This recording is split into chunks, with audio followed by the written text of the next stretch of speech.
Hello, my name is Miriam. I am a student midwife in Southern California. Specifically, I reside on unceded Tongva lands, which is better known as Los Angeles County.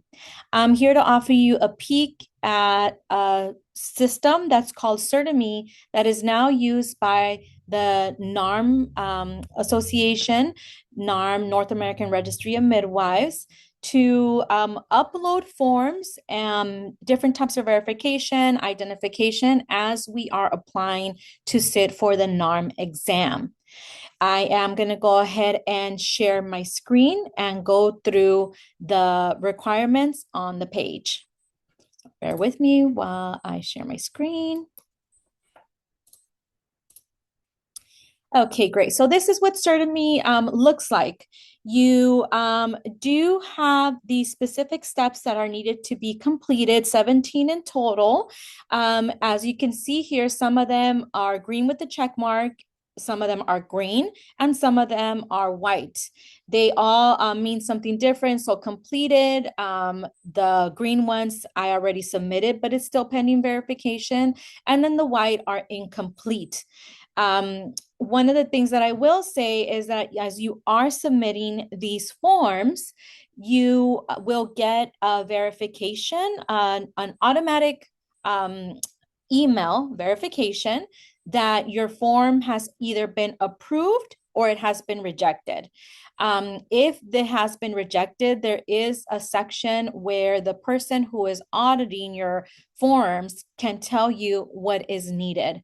And I'll talk a little bit more about that later.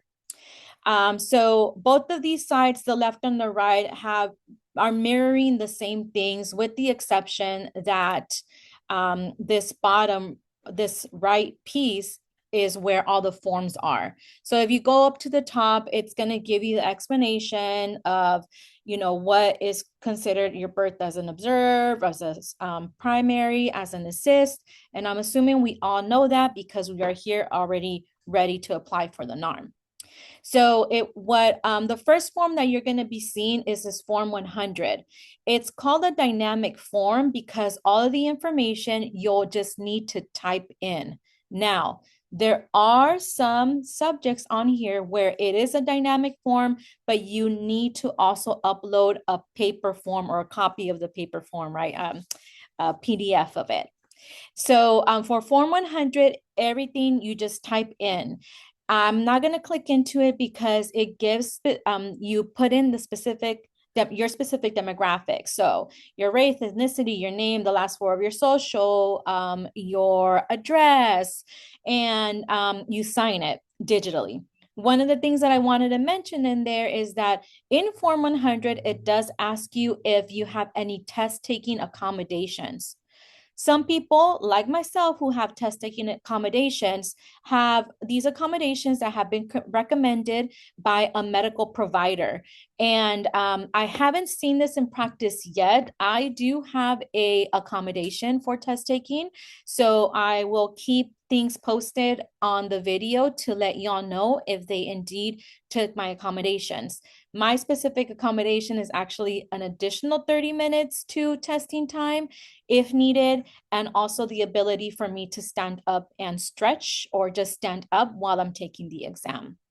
And many different students have different types of accommodations. So I'm excited to see what comes from this. So that form is really easy. Affirmation of honest intent and representation is also a very basic dynamic form. We'll click into it, and as you can see, it's asking for you to verify that you're applying, you've read the CIB, etc. So it's really easy to do.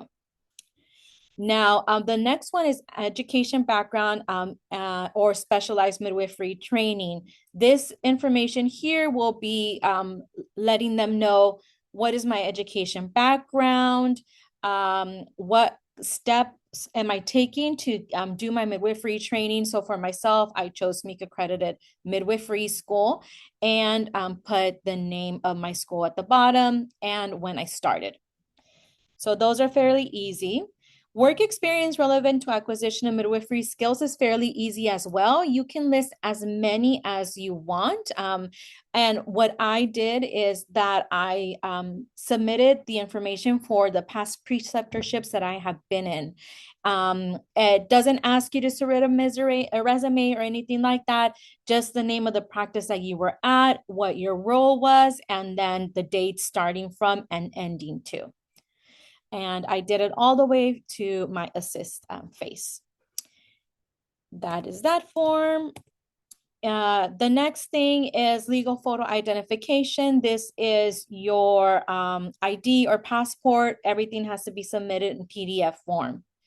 A current passport photo, it doesn't have to be it's not a picture of your passport, but it is a picture that has those same parameters that are asked for in a passport photo.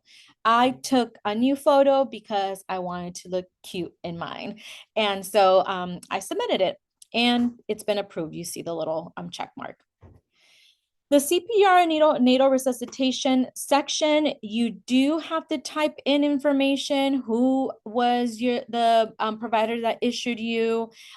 When does it expire? And then the PDF copy of your cards, both for NRP and BLS.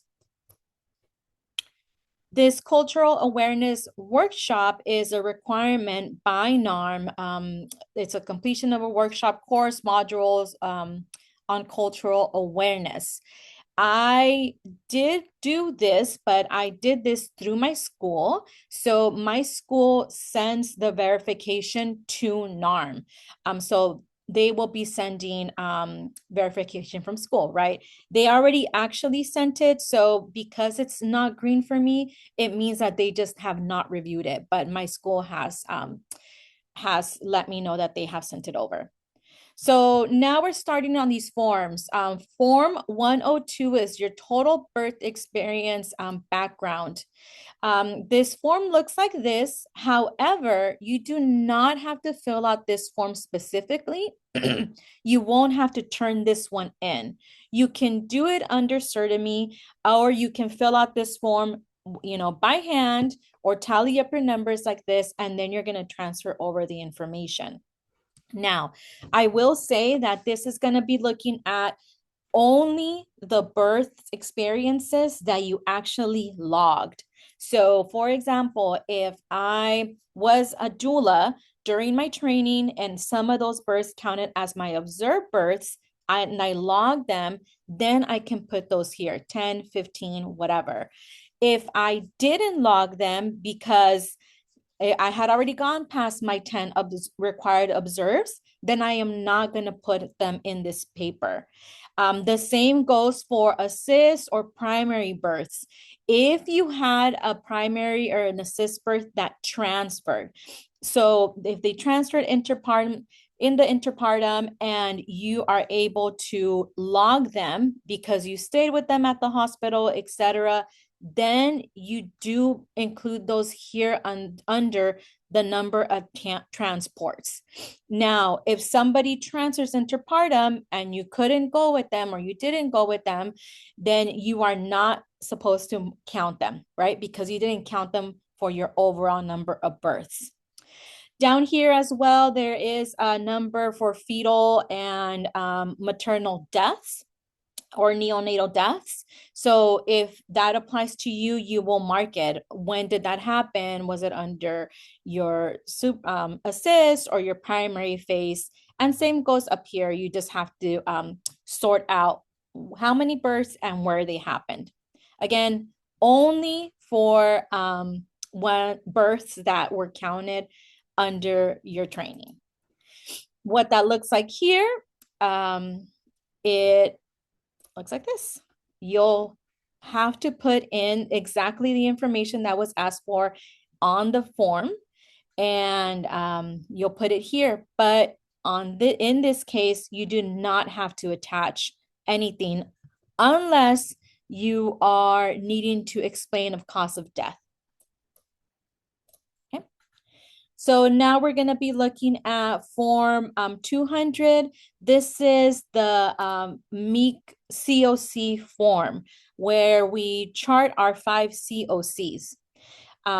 Preceptor has to sign it, and it's a combination of both, I believe. So let's go ahead and click it. Yes, you need to put your client's number of prenatal visits, date of birth, etc., just like the form. And you also have to submit the form. So if you go down here, you can see that I uploaded the form.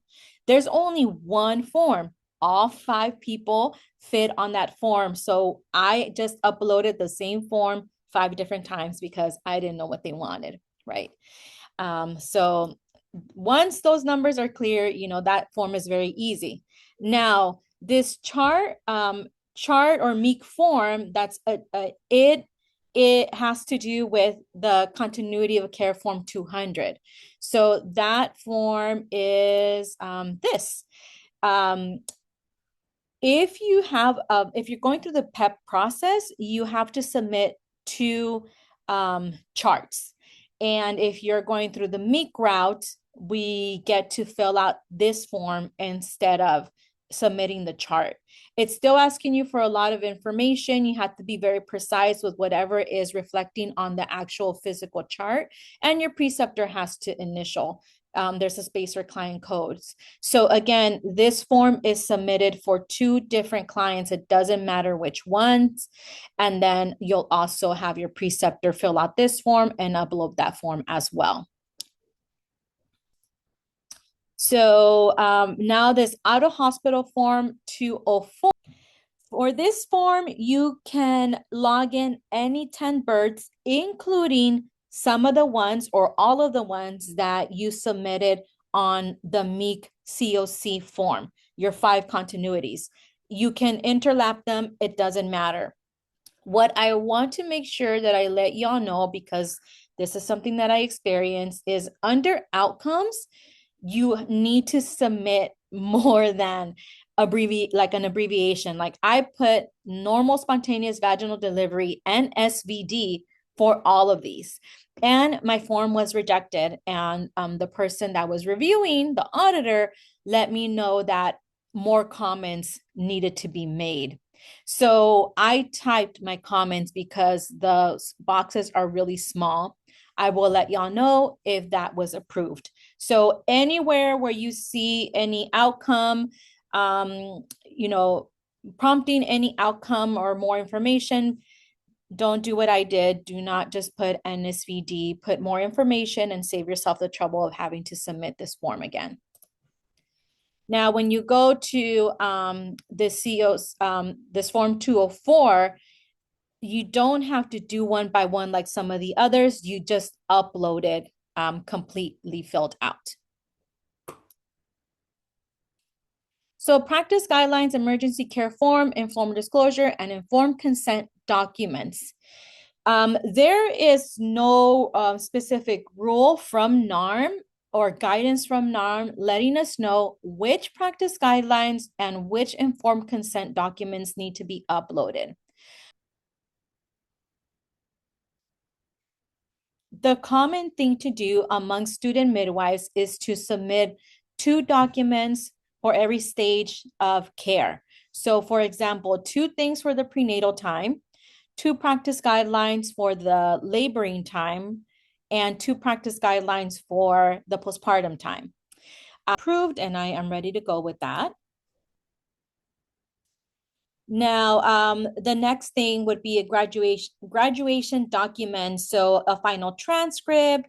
It has to be a notarized copy, or for myself specifically, our administrator sends the verification after we have done the program. This has also been submitted for me, but NARM has not reviewed it.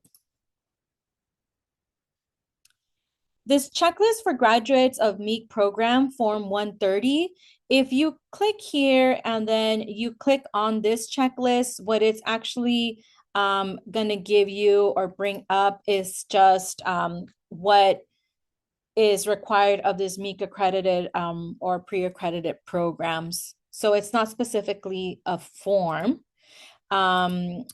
What you will actually do is fill out what your intention is. I am attaining a associate's degree, midwifery degree, etc.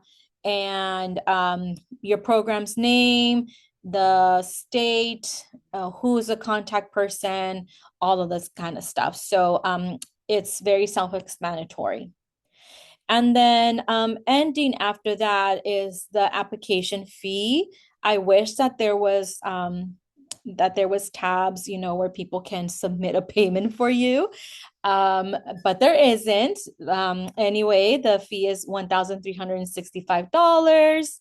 And then afterward, when this document review check is green, you are ready to go and schedule your exam date.